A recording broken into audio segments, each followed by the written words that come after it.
ദൈവം നമ്മുടെ വഴി മുടക്കുന്നത് ഉടക്കാനാണോ അതോ നേർവഴി കാട്ടാനാണോ?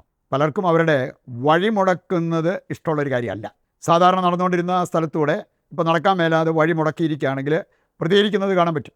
പിന്നെ ഒരു സഹോദരൻ സൂചിപ്പിച്ചൊരു കാര്യം, ഞാൻ ഏത് കാര്യത്തിന് ഇറങ്ങി തിരിച്ചാലും മുടക്കമാണ്, ഉടക്കാണ്. ഒരു കാര്യവും നേരെ ചൊവ്വേ നടക്കത്തില്ല, എല്ലാത്തിടത്തും തടസ്സമാണ്. എൻ്റെ തലവര ശരിയല്ലേ എന്നാണ് ആ മനുഷ്യൻ ചോദിച്ചു പോയത്. അപ്പം ഇങ്ങനെ ഉടക്ക്, മുടക്കം, ഇങ്ങനെയുള്ള കാര്യങ്ങളൊക്കെ നമ്മുടെ അനുദിന ജീവിതത്തിൽ വരുമ്പോൾ നമുക്കത്ര ഇഷ്ടപ്പെട്ട കാര്യമല്ല എന്നുള്ളത് മനസ്സിലാക്കാൻ വളരെ എളുപ്പമാണ്. ഈ കാര്യം മനസ്സിൽ വെച്ചുകൊണ്ട് നമുക്ക് ഏതാനും ചില കാര്യങ്ങൾ, ദൈവം പോലും നമ്മുടെ വഴിമുടക്കുന്ന സംഭവങ്ങൾ വചനത്തിലുണ്ട്. ഇനി അത് നമ്മളുമായിട്ട് ഉടക്കാൻ വേണ്ടിയോ നമുക്ക് കുറച്ച് കൂടുതൽ കഷ്ടത, ദുരിതം സമ്മാനിക്കാൻ വേണ്ടിയൊന്നും അല്ല. ദൈവം വഴിമുടക്കിയതെല്ലാം നമ്മളെ നേർവഴിയിൽ നയിക്കാൻ വേണ്ടിയാണ്. നമുക്കൊരു നിത്യനാശമോ അല്ലെങ്കിൽ വൻ നഷ്ടമോ അങ്ങനെയുള്ള കാര്യങ്ങളൊക്കെ വരാതെ നമ്മളെ സംരക്ഷിക്കാൻ വേണ്ടി കർത്താവ് ചെയ്യുന്നൊരു കാര്യമാണ് ചിലപ്പോൾ നമ്മുടെ വഴി അടയ്ക്കുന്നത്.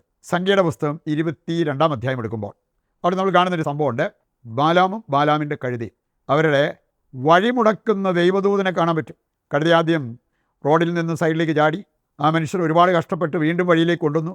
പിന്നീട് സൈഡിലേക്ക് ചാടാൻ പറ്റാത്ത ഒരു സാഹചര്യത്തിൽ കഴുത അവിടെ നിലത്ത് കിടക്കുന്ന കാണാൻ പറ്റും. ബാലാം അതിനെ അടിച്ചിട്ടും മുമ്പോട്ട് പോകുന്നില്ല. പിന്നീട് നമ്മൾ കാണുകയാണ് ബാലാമിൻ്റെ കണ്ണ് ദൈവം തുറന്നു കൊടുത്തു. അപ്പോൾ ഊരിയ വാള് കൈ പിടിച്ച് നിൽക്കുന്ന ദൈവദൂതനെ ബാലാമിന് കാണാൻ പറ്റി. എന്താ അവിടെ സംഭവിച്ചത്? അവൻ കമിഴ്ന്നു വീണ് ദൈവത്തെ ആരാധിച്ചു. അങ്ങനെ ഒരു വഴിമുടക്കിയപ്പോൾ അവന് ദൈവത്തെ കാണാനുള്ള, ദൈവത്തെ കണ്ട് ആരാധിക്കാനുള്ള ഒരവസരം അവിടെ ഉണ്ടായി എന്നുള്ളത് ഈ അധ്യായം വായിക്കുമ്പോൾ നമുക്ക് കാണാൻ പറ്റും. അപ്പോസ്തല പ്രവർത്തനങ്ങൾ 16-ാം അധ്യായം അതിൻ്റെ 6 മുതൽ 10 വരെയുള്ള വചനം വായിച്ചാൽ പൗലോസ്ലീഹ പല പ്ലാനിങ്ങും ഒക്കെ നടത്തി. ഏഷ്യായിലേക്ക് പോകാൻ, ഫ്രീജിയ, പാംഫീലിയ അങ്ങനെയുള്ള സ്ഥലങ്ങളിലേക്ക് പോകാൻ അവിടെയെല്ലാം അവൻ്റെ വഴിമുടക്കുന്ന ദൈവത്തെ കാണാൻ പറ്റും. അവരോട് പറഞ്ഞു പോകണ്ടെന്ന് പറഞ്ഞു. അങ്ങനെ ഒരു മുടക്ക് വന്നപ്പോൾ അവൻ പോയില്ല. അപ്പോൾ അതിൻ്റെ പര്യവസാനം എന്തായിരുന്നെന്ന് ഈ അധ്യായം വായിച്ചാൽ നമുക്ക് കാണാൻ സാധിക്കും. അവനൊരു സ്വപ്നം കാണുകയാണ്.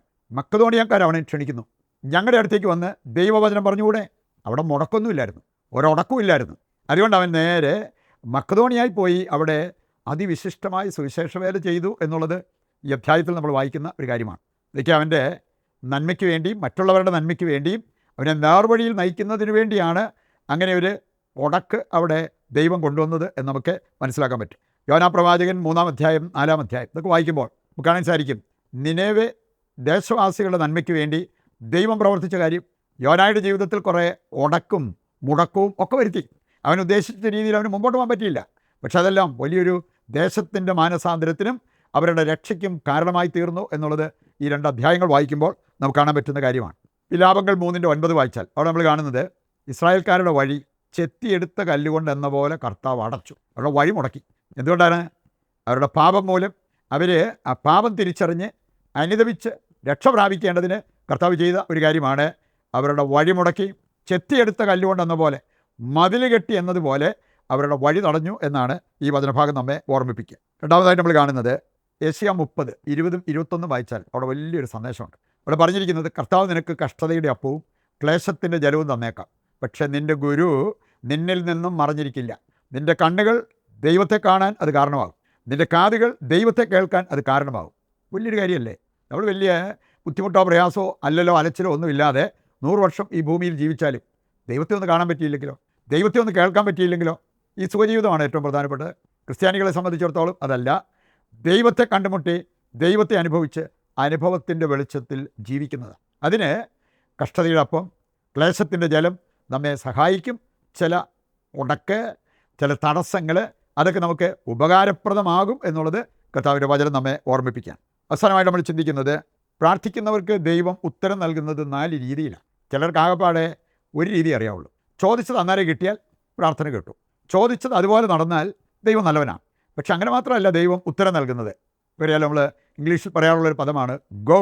നമുക്കറിയാലോ, ഈ ഗ്രീൻ സിഗ്നൽ വന്ന് പോകാനുള്ളതാണ്. റെഡ് ലൈറ്റിൽ കിടക്കുമ്പോൾ എല്ലാവരും അതൊന്ന് ഗ്രീൻ സിഗ്നൽ എന്ന് വരാൻ വേണ്ടി കാത്തിരിക്കുന്ന കാണാൻ പറ്റും.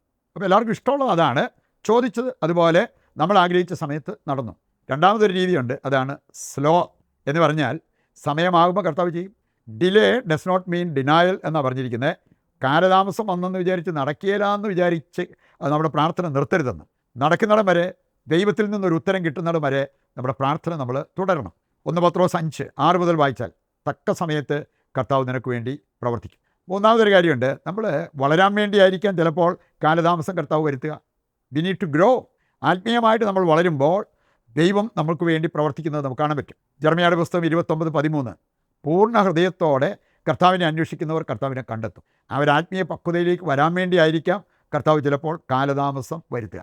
അവസാനത്തേത്, കർത്താവ് ചിലപ്പോൾ ഇങ്ങനെ പറഞ്ഞേക്കാം, നോ. യേശു പ്രാർത്ഥിച്ചു, കഴിയുമെങ്കിൽ ഈ പാനപാത്രം എന്നിൽ നിന്ന് മാറ്റണേ, മാറിയില്ലല്ലോ. പൗലോസ് പ്രാർത്ഥിച്ചു, ഈ ഒരു മുള്ള എൻ്റെ ശരീരത്തിൽ നിന്ന് മാറ്റിത്തരണേ, മാറിയില്ലല്ലോ. അവിടെയെല്ലാം അവർക്ക് കിട്ടിയ ഉത്തരം നോ. പക്ഷെ അതിൻ്റെ പേരിൽ അവരാരും ദൈവത്തെ വെറുത്തില്ല, ദൈവത്തിൽ നിന്ന് അകന്നില്ല, ദൈവവുമായിട്ടുള്ള ബന്ധത്തിനൊരു ഉലച്ചിലും വന്നില്ല. ഇതാണ് ദൈവമക്കളായി നമ്മുടെ ജീവിതത്തിലും സംഭവിക്കേണ്ടത്. അതിന് നമ്മൾ ഇനിയും വളരണം. ആ വളർച്ച ആഗ്രഹിച്ച് നമുക്ക് പ്രതിഷ്ഠാജപത്തിൽ പങ്കുചേരാം. ഇന്നിൻ്റെ എല്ലാ പ്രാർത്ഥനാ നിയോഗങ്ങളും നിശബ്ദതയിൽ ദൈവകരങ്ങളിൽ ഏൽപ്പിക്കാം. കർത്താവ് നമ്മുടെ എല്ലാ ആവശ്യങ്ങളും നിറവേറ്റി നമ്മെ അനുഗ്രഹിക്കും എന്നുള്ള ആ ഒരു ശുഭാപ്തി വിശ്വാസത്തോടെ ദൈവത്തെ സ്തുതിച്ചുകൊണ്ട് ദിവ്യകാരുണ്യത്തിൻ്റെ ആശീർവാദം നമുക്ക് സ്വീകരിക്കാം. യേശുവേ നന്ദി, ഹല്ലേലൂയ. കർത്താവേ, ഞങ്ങളുടെ എല്ലാ പ്രാർത്ഥനാ നിയോഗങ്ങളും അവിടുന്ന് സ്വീകരിക്കണമേ. ഞങ്ങൾക്ക് നന്മയാകുന്നത് നൽകി അനുഗ്രഹിക്കുവാൻ തിരുവുള്ളമാകണമേ. യേശുവേ നന്ദി, യേശുവേ സ്തുതി.